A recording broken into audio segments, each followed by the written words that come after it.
यं ब्रह्मा वरुणेन्द्र रुद्रमरुतः स्तुन्वन्ति दिव्यैस्तवैर्वेदैः साङ्गपदक्रमोपनिषदैर्गायन्ति यं सामगाः ध्यानावस्थिततद्गतेन मनसा पश्यन्ति यं योगिनो ईशान्तं न विदुः सुरासुरगणा देवाय तस्मै नमः।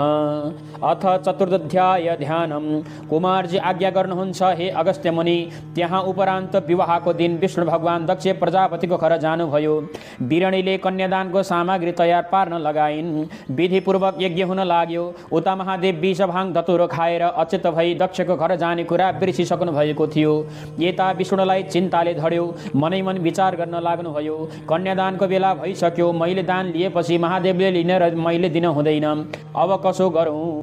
यस्तै तर्क वितर्कमा डुब्नुभयो। दैवको माया महादेवले झलास्यै सम्झिनुभयो र कन्यादानको दिन त आजै नै हो। विष्णु पुगिसके होलान्, लग्नको बेला पनि भइसक्यो होला भन्ठानेर झटपट बुढो सन्यासीको रूप लिएर दक्ष प्रजापतिको आँगनमा कस्तो बेलामा पुग्नुभयो भने दक्ष प्रजापतिले सतीदेवीको बुढी औँला समाई बिरणीले सुनका कमण्डलले जलको धारा दिन लागेको बेलामा भिक्षाम देही भन्दै तिनीहरूतिर हेरी, हे विष्णु, हे दक्ष प्रजापति, पहिले मलाई भिक्षा देऊ, भिक्षा नदिई कन्यादान लिनु दिनु गर्यो भने श्राप दिनेछु भन्नुभयो। यस्तो भिक्षुक सन्यासीको कठोर डर लाग्दो कुरा सुनेर विष्णु शान्त स्वरमा भन्नुभयो, हे भिक्षुक, कन्यादानको समय आइसक्यो, तसर्थ कन्यादान सकिने बित्तिकै भिक्षा पाउनुहुनेछ, यसमा कुनै शङ्का छैन। अहिले यहाँ आएर बस्नुहोस्। यस्तो कुरा सुनेपछि हुन्छ त लौ भनेर विष्णु बसेको ठाउँमा गएर बस्नुभयो। उनले पनि आफ्नै आसनमा बस्न दिए।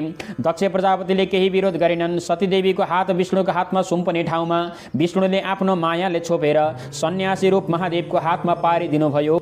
यस व्यवहारले दुखी भएर दक्ष प्रजापतिले भन्न लागे, हे विष्णु, तिमी कपटी धूर्त रहेछौ। तिम्रो कुराको भरमा पर्दा सुनको लता जस्तै शरीर भएकी मेरी छोरी वृद्ध सन्यासीको हातमा परी साह्रै अनर्थ भयो भनेर भन्दै विलाप गर्न थाले। त्यसतर्फ ध्यानै नदिएर इसाराले शिवजीसित बिदा मागेर विष्णु वैकुण्ठ धाममा जानुभयो।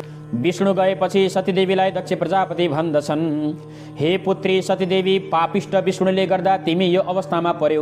सन्यासी स्वामी पायौ, हामी तिमीलाई पालौँला, अहिले त्यसैसित जाऊ। पिताको वचन सुने बहिनीहरूले देवता स्वामी पाएको सम्झेर मनमा ठुलो दुःख लागे तापनि बुद्धिमान भएकी हुनाले आफूलाई सम्हालेर मेरो कर्ममा यस्तै लेखेको रहेछ भनेर चित्त बुझाइन्।